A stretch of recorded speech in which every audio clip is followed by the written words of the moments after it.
Pemirsa, guna meringankan beban siswa yang harus belajar secara daring di masa pandemi COVID-19, Pemprov Kalsel menyerahkan bantuan kuota internet gratis kepada 24.000 siswa tingkat SMA SMK se-Kalsel. Gubernur Sahbiri Nur secara simbolis menyerahkan bantuan kuota internet gratis kepada siswa tingkat SMA SMK se-Kalimantan Selatan. Penyerahan secara simbolis berlangsung di Gedung Idham Khalid, Banjarbaru. Bantuan paket internet ini disalurkan selama 3 bulan, dari bulan Oktober hingga Desember tahun 2020, dengan rincian kuota 9 GB atau Rp90.000 per bulan diberikan kepada setiap peserta didik yang telah terdata. Bantuan tersebut dapat dimanfaatkan untuk mendukung proses belajar dan mengajar di masa pandemi ini hingga tidak ada lagi siswa yang terkendala dengan permasalahan kuota untuk belajar. Buat mereka melaksanakan proses belajar yang hari ini kita ketahui mengalami kendala tidak seperti suasana biasanya, suasana sebelum ada COVID-19. Mudah-mudahan yang kita berikan ini memang bisa dimanfaatkan buat anak didik kita, dan kita tetap dalam suasana COVID-19, anak-anak kita bisa tetap belajar, itu yang sangat penting sekali. Ya. Berbagai upaya telah kita lakukan. Ya, salah satunya kan ada bantuan dari kementerian juga, kemudian ada dari provider. Nah, tetapi dalam hal ini pemerintah daerah, Pak Gubernur Kalimantan Selatan, Pak Manbirin, tanggap dan peduli terhadap persoalan ini. Nah, sehingga beliau juga melalui Balai Teknologi Informasi Komunikasi Pendidikan meluncurkan program yang disebut dengan bantuan internet gratis bagi siswa SMK SMA se-Kalimantan. Berterima kasih sekali kepada pemerintah daerah, dalam hal ini Bapak Gubernur yang hari ini menyerahkan secara langsung melalui BTIKB. Ini sangat membantu bagi kami, karena anak-anak kami atau siswa kami itu macam-macam. Ada yang HP Android-nya nggak punya, ada yang HP-nya ada tapi kuotanya nggak punya.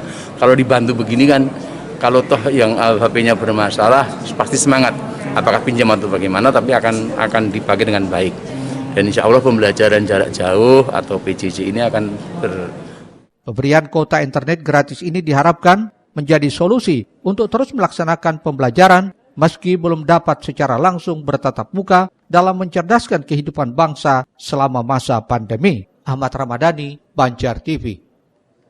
Sementara itu, sejumlah siswa mengaku merasa terbantu dengan pemberian kuota internet gratis dari Pemprov Kalsel dalam mendukung pembelajaran jarak jauh yang saat ini sedang ditempuh. Langkah pemerintah Provinsi Kalimantan Selatan memberikan bantuan kuota internet untuk proses pembelajaran SMA, SMK di daerah ini disambut gembira para siswa yang hadir. Apalagi pembelajaran daring yang diterapkan menyita kebutuhan kuota yang tidak sedikit. Para siswa ini berharap pandemi cepat berlalu agar bisa kembali masuk ke sekolah seperti biasa. Bantuan kuota internet gratis ini akan didistribusikan setiap kepala sekolah kepada para siswanya. Untuk itu, pemerintah Provinsi Kalimantan Selatan melalui Balai Pengembangan Teknologi, Informasi dan Komunikasi, Pendidikan dan Kebudayaan mengalokasikan anggaran 6,7 miliar melalui APBD perubahan tahun 2020. Sangat bermanfaat karena bisa meringankan beban untuk membeli kuota. Selama ini gimana Bu? Selama pelajarannya waktu pertama yang belum di ini gimana? Masih beli. Ini apa dia? Semoga COVID-nya segera berlalu supaya bisa belajar offline. Bersyukur karena bisa mengurangi pengeluaran buat beli paketan. Karena lama tidak bertemu dengan teman, harapannya gimana? Harapannya supaya corona bisa mereda lagi dan bisa lanjut sekolah seperti biasa. Kesulitan untuk proses belajar daring apa? Kesulitan untuk memahami sih kan kurang bisa memahami pelajarannya ya, karena tidak dijelaskan secara langsung. Tatap muka. Pemerintah Provinsi Kalimantan Selatan membantu gitu, terutama untuk siswa-siswa yang terdampak, Mas. Jadi kalau siswanya yang orang tuanya mampu, dia bisa mengikuti, kita nggak bantu. Jelas pemerintah Provinsi Kalimantan Selatan itu menganggarkan sampai dengan bulan Desember. Kalau memang keadaan melandai, COVID-nya, mungkin Januari sudah mulai sistem pembelajaran seperti biasa. Mudah-mudahan COVID-nya cepat selesai. Jadi anak-anak juga bisa tatap muka belajar supaya lebih nyaman lagi. Ahmad Ramadhani, Banjar TV.